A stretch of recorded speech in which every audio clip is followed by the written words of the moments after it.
72,000 நாடி நரம்புகளில் உள்ள கர்மாக்களை களைய அன்னை சகுந்தலா அவர்கள் நடத்தும் ஆன்லைன் முத்திரை வகுப்பில் இணைவோம். தொடர்புக்கு கீழே உள்ள எண்களை அணுகவும் அல்லது வாட்ஸ்அப் குரூப்பில் இணையலாம். மீடியா உங்கள் கனவா? படிக்கும் அனைவருக்கும் internship, placement assistance. Pandey school of journalism short term கோர்ஸில் உடனே சேர 7338824242.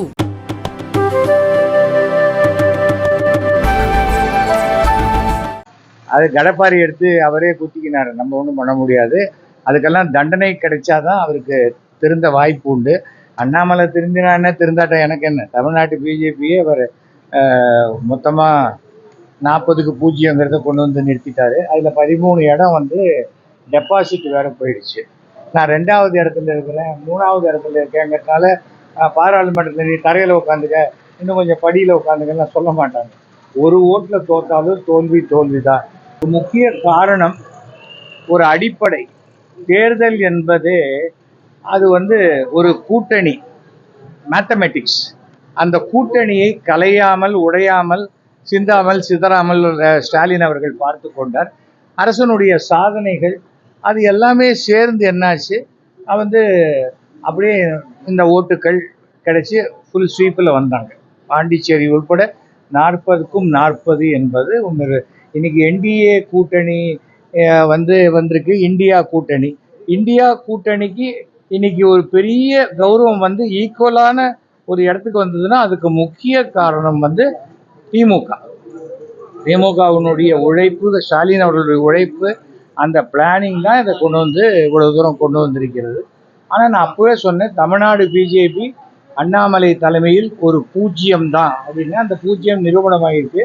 அதே சமயத்தில் மோடி அவர்கள் 3வது முறையாக இந்தியாவினுடைய பிரதமராக வருவார்னு அதுவும் நடந்திருக்கிறது. அவ்வளோதான். அதுக்கு மேலே இதில் எனக்கு பர்சனல் ஆதாயமோ இழப்போ எதுவுமே கிடையாது. நான் வந்து அவர்கள் என்னுடைய மானசீக குரு.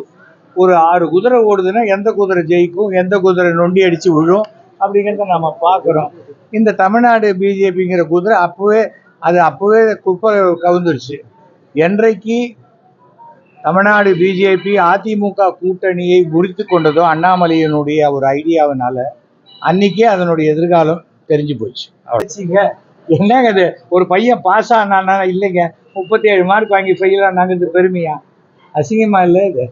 அதுவும் என்ன தேசிய கட்சி, இந்தியாவே ஆளுகின்ற கட்சி, 2 முறை ஆண்ட கட்சி, 3வது முறையாக வர கட்சிக்கு தன்னால் ஒரு சீட்டு கூட உபயோகம் இல்லாமல் இங்கே ஒரு மாநில தலைவர் பண்ணாங்கன்னா வெக்கப்பட வேண்டிய விஷயம். அதை போய் பெருமையாக பேசியிருந்ததுன்னா கண்டிப்பாக ஒரு 7 சீட்டு 8 சீட்டு 10 சீட்டு ஜெயிக்கிறாங்கன்னு வச்சுக்கோங்க. இந்த 10 சீட்டு என்டிஏ கூட்டணிக்கு வந்ததுன்னா இன்னும் கௌரவமாகத்தானே இருக்கும். அந்த உதவி செய்யறதுக்கு துப்பு இல்லை. நான் 1.5% அதிகமாக வாங்கிட்டேன், இது வாங்கிட்டேங்கிறது அது என்ன? அப்போ 13 இடத்துல வந்து உங்களுக்கு இது போச்சு இல்லை, டெபாசிட் போச்சுல, அதை கூட அப்படின்னா உன் கேண்டிடேட்டே தப்புன்னு தெரியுது இல்லை? அதெல்லாமே சரி பண்ண விட்டுட்டு யாரு குறைச்சலான பார்டரில் வந்திருக்காங்க? 2 பேர். ஒன்று சௌமியா அன்புமணி, ஒரு 10,000 கணக்கில் டிஃபரன்ஸு. இன்னொன்று விஜயகாந்தோடைய மகன் 500 லட்சம் ஓட்டு. அதுதான் நிஜமாகவே வெற்றி கோட்டுக்கு அருகில் உள்ளது. இதெல்லாம் 2ல் இவர் 1.5 லட்சம் ஓட்டு கீழே இருக்காரு. கருத்தை மட்டும்தான் சொல்லுவேனே தவிர ஒவ்வொருத்தருக்கும் உங்க ஆசைக்கெல்லாம் பேசுறதுக்கு நான் வரவே இல்லை. இது என்னுடைய கருத்து. இதை சரி செய்து கொண்டால் நம்ம திருந்த வாய்ப்பு உண்டு. சுதந்திரம் என்பது நான் என் பேக்கெட்டுக்குள்ள கை விடுறது சுதந்திரம்.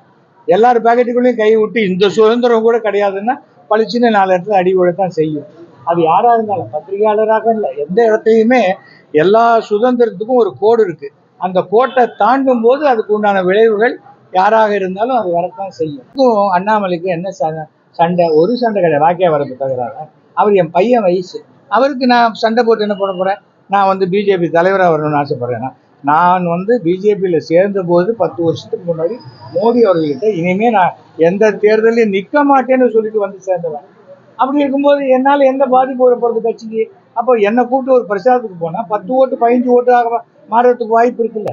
ஒரு தலைவன் என்பவன் சரியான நபர்களை பயன்படுத்திக்கணும். யாரையுமே பயன்படுத்த மாட்டேன், நானே வியாதிகார வாந்தி எடுத்த மாதிரி எந்த மைக்கு பார்த்தாலும் நானே குதிப்பேன்னா அதுக்கு அதோடைய விளைவு தான் இது. அவ்வளோதான். நம்ம என்ன பண்ண முடியும்?